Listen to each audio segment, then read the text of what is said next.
Summer.avi. I'm better Kile. Hello, my relatives. Today is a good day. Well, let's see what's happened.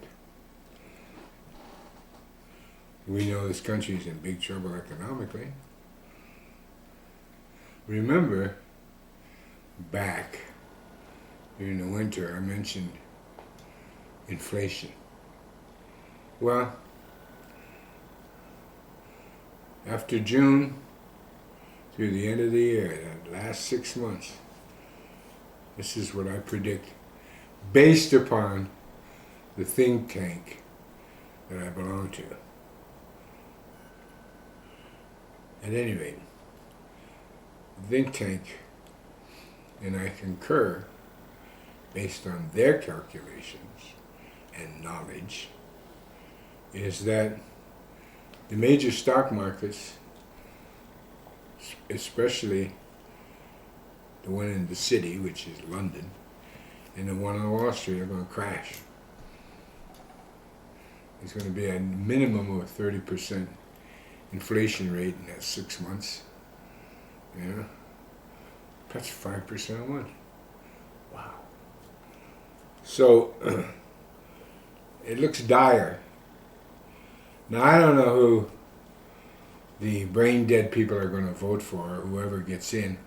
It's a fixed election anyway, we know that. Unfortunately for you and I. But nevertheless,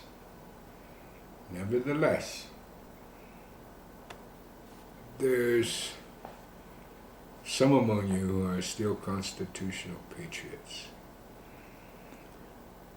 And those of you who are, I revere.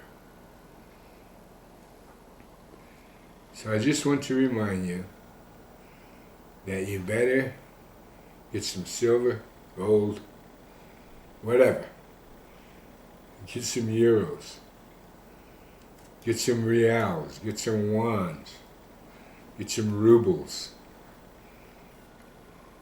Get some other currency that's strong. At any rate, the situation for you all is not good, or for me and mine. So that's why we're putting in the garden. Hopefully we're going to get some money to put up some greenhouses, at least 2. That would be nice. 1 would be nice. So that's what we're going to be doing this summer. The other thing is, we're looking for money that will allow us to pave the road into my ranch so that the school bus is free to go and won't be snowed out and won't be mudded out because it's a dirt road. You know, it's 6 or 7 tenths of a mile long, mud road. At any rate, but there are a few things I'd just like to bring up. Old news, so to speak. And some recent old news. Let's start with that first. Obama. You know, you heard me on the commentary. I mean, I was livid when he claimed he killed Osama bin Laden. Oh. If anybody believes that, please, don't condemn me, don't write me, don't email me, don't telephone me, please don't communicate with me. Because, believe me, you're in a totally different universe that I'm in. The other thing, you know, I don't know if you remember, all the way back when they went after Al-Qaeda in the mountains of Afghanistan, before the war with Afghanistan. They used those bunker busters, those quasi-nuclear devices that just obliterate all the way into a mountain. They don't explode until they get all the way into a mountain. That's the thing. And so No one ever saw him again. Remember, you have to remember, he was a regular. 4, 5, 6 times a year, he'd do a video and a commentary. Osama bin Laden, talking about. Then after the bunker buster, he never did another video. But he did, allegedly, cassettes, voice cassettes. Come on. I mean, natural sense has got to get you going. Then there's the other issue I want to bring up. 9/11. I'm convinced a Black Ops team headed by Cheney was recruited and employed along with the Mossad of Israel and they're the ones who pulled off 9/11. Now go to the website, 9/11, where the best, most influential architects and engineers have put their reputations on the line to explain it was a planned job. Not by some guys who took some airplane flight training at a flight training school that any civilian could go to. And then fly those great, big, huge jetliners. I want to ask some questions about 9/11. Number one, we've never seen a manifest from any of those planes. Actually, number 1A is where was the military? Never before, at least since World War II, has our borders been unguarded by the Air Force. That's one of their recruitment boasts about how they keep America, the skies in America and over America, safe. Okay? Think about that. No military planes. What was it? 3 planes hijacked? Allegedly 3 planes? Okay.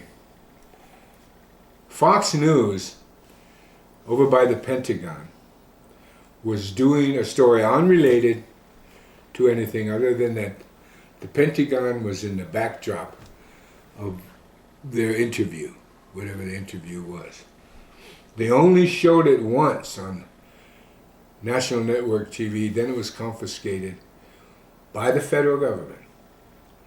And that interview, you didn't see any plane wreckage right behind the reporter. I mean, the camera was right there. Okay? That's one thing. So we've never heard about that. Now, what about following the money? His name was Silverstein or Silverberg or Silverman, something. Jewish guy. He owned all 3 buildings. The Twin Towers and building number 7. Remember building number 7? A few blocks away, had no reason to go down, but it did. Like controlled demolition. No one was injured. Well, they were owned by this Silverman. However, he sold them that previous spring. But he kept up the insurance payments. He was paid off in the last part of October or the first part of November for those buildings. Insurance companies don't pay off that fast. It's like the Murtaugh building. All the evidence was shipped out to China. You know? All the evidence immediately shipped out. Immediately. These are questions, man. Now, Silverman or Silverstein or Steen or whatever his name is, like I said, he kept the money. He had the money. So, I don't know about you, but there's just too many questions. You know? We didn't see one burial of any of the passengers, one grieving ceremony, one church grieving ceremony, not one. And the commission in charge of the 9/11 commission refused to investigate Silverman or Silverstein, refused to investigate the Air Force, refused to investigate Building 7. I mean, come on. Come on, folks. Then I could go down the litany of the same kinds of departments and bureaus that have been formulated under Bush that Nazi Germany had in Germany. Oh well, Homeland Security, hello. So, yeah, I'm disappointed in Americans. Now there's a few of you like I know who are constitutional patriots. Yes. At any rate, it's food for thought. This is the kind of stuff that bugs me, you know. The questions that were not asked. Doksake.